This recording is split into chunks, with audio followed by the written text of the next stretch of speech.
तैयारी स्टार्ट।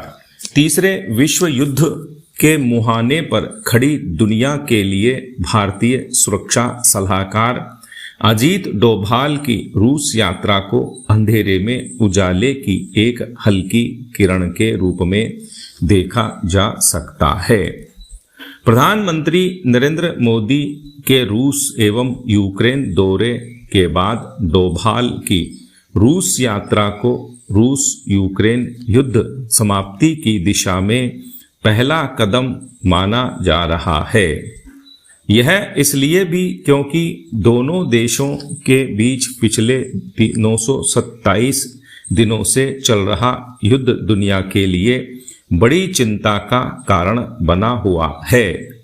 इस दौरान हजारों लोगों की मौत और तबाही का मंजर किसी भी सभ्य समाज के मुंह पर एक करारे तमाचे से कम नहीं है, परंतु युद्ध की इस विभीषिका को रोकने के गंभीर उपाय होते नजर नहीं आए।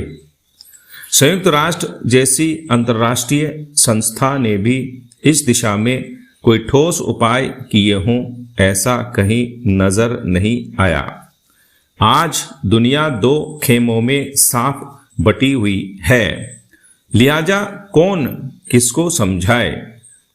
अमेरिका, रूस और चीन से लेकर ब्रिटेन, फ्रांस और जर्मनी सबके अपने अपने स्वार्थ। ऐसे में भारत की यह पहल स्वागत योग्य है।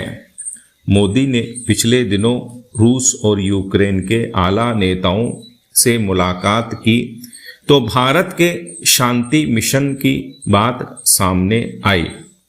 अमेरिका समेत तमाम देशों का मानना है कि विश्व में भारत की बात गंभीरता से सुनी जाती है। यूक्रेन में युद्ध के दौरान जब भारतीय छात्रों को वापस लाना था तो मोदी की पहल पर रूस ने एक निश्चित समय के लिए हमले बंद कर दिए थे। हाल ही संयुक्त राष्ट्र ने भी भारत के बढ़ते प्रभाव को सार्वजनिक रूप से स्वीकार किया है। भारत के रूस से जितने अच्छे संबंध हैं, अमेरिका के साथ भी संबंधों में उतनी ही मधुरता है। ऐसे में भारत के प्रयास रंग लाते हैं तो यह भारत के साथ साथ दुनिया के लिए सुकून भरी खबर होगी। भीषण युद्ध के दौरान भी भारतीय प्रधानमंत्री ने रूस और यूक्रेन की यात्रा करके यह स्पष्ट किया था कि भारत किसी भी खेमे में बड़े होने की बजाय शांति एवं अपने हितों को प्राथमिकता देगा। अजीत डोभाल की यात्रा ऐसे समय में हो रही है जब संयुक्त राष्ट्र महासभा की बैठक के लिए भी दुनिया भर के नेता अमेरिका में जुटने वाले हैं। बात आगे बढ़ी तो उम्मीद की जानी चाहिए कि रूस यूक्रेन युद्ध खात्मे की शुरुआत हो जाएगी। यह रूस और यूक्रेन की जनता के साथ साथ मानवता के लिए भी एक खुशखबरी होगी तथा इसका श्रेय भी भारत को अवश्य ही मिलेगा। रूस यूक्रेन युद्ध के माहौल के बीच यदि शांति की खबर बाहर आती है तो पिछले 11 महीने से इजराइल और फिलिस्तीन के बीच चल रहे युद्ध की समाप्ति के प्रयासों को भी अवश्य ही बल मिलेगा। वर्ष 2016-17 के आर्थिक सर्वेक्षण में गरीबी कम करने और आय असमानता दूर करने के लिए सशक्त संभावना के रूप में यूनिवर्सल बेसिक इनकम (UBI) यानी सार्वभौमिक बुनियादी आय की अवधारणा पर चर्चा की गई थी। UBI को एक क्रांतिकारी विचार के रूप में वर्णित किया गया था और लागू करने की जरूरत बताई गई थी।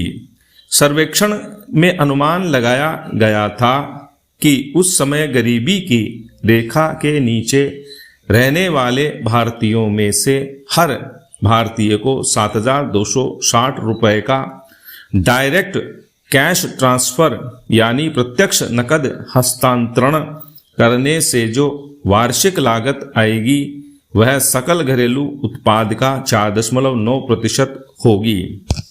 सरकार के पास जो वित्तीय संसाधन सुलभ थे उसके मद्देनजर यह अकल्पनीय और चुनौतीपूर्ण था। ऐसे में यूबीआई दूर की संभावना वाला और मायावी लक्ष्य था। हालांकि प्रत्यक्ष नकद हस्तांतरण को काफी लोकप्रियता मिली। डायरेक्ट बेनिफिट ट्रांसफर डीबीटी यानी प्रत्यक्ष लाभ हस्तांतरण योजना जनवरी 2013 में शुरू की गई थी, क्योंकि यह प्रणाली भ्रष्टाचार को खत्म करती है और वित्तीय समावेशन को समयबद्ध व पारदर्शी बनाने में मदद करती है।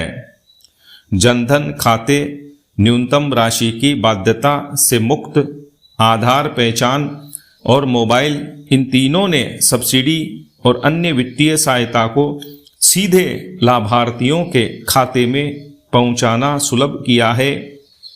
डीबीटी की वेबसाइट के अनुसार अकेले केंद्र सरकार के 53 मंत्रालयों की 315 योजनाओं के लाभार्थियों को डीबीटी के जरिए अब तक कुल मिलाकर 38 लाख करोड़ रुपए दिए जा चुके हैं। इसमें से 3 लाख करोड़ तो पिछले वित्तीय वर्ष में ही वितरित किए गए। 2023-24 में नकद लाभ हासिल करने वाले यूनिक लाभार्थियों की संख्या लगभग 70 करोड़ थी।